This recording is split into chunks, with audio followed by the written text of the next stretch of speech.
এই দেশ থেকে তো আসলে সব চলে যাচ্ছে, এডুকেশনে টাকা চলে যাচ্ছে, হেলথ কেয়ারে চলে যাচ্ছে, ফেসবুক নিয়ে যাচ্ছে 10,000 কোটি টাকা।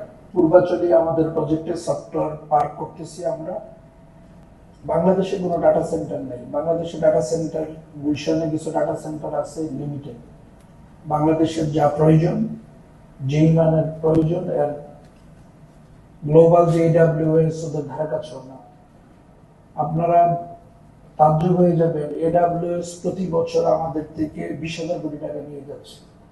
সেই দেশে কোনো গ্লোবাল স্ট্যান্ডার্ড কোনো ডাটা সেন্টার নেই।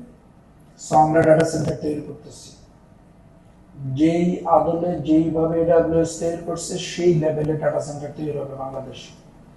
ইভেন আপনারা উইকিপিডিয়ায় গেলে দেখবেন AWS তার রেভিনিউ 60 বিলিয়ন, প্রফিট 30 বিলিয়ন।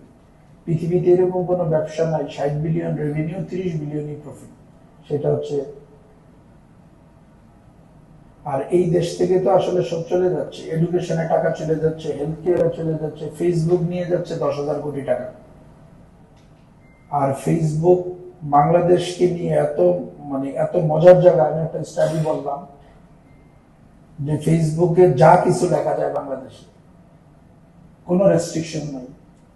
কালকে যদি লেখা হয় আল্লাহ না করুক, একটু আগে ইউএস বাংলা এয়ারলাইন্সের এমডি ইন্তেকাল করছেন, এইটাই আসলে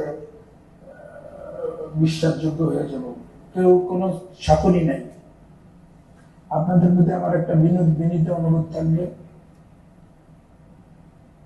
দেখেন এই দেশটা আপনার আমার সবার। এই দেশের প্রতিটা প্রতিষ্ঠান আপনার আমার। এখানে হাজার হাজার লোক বেঁচে খায়।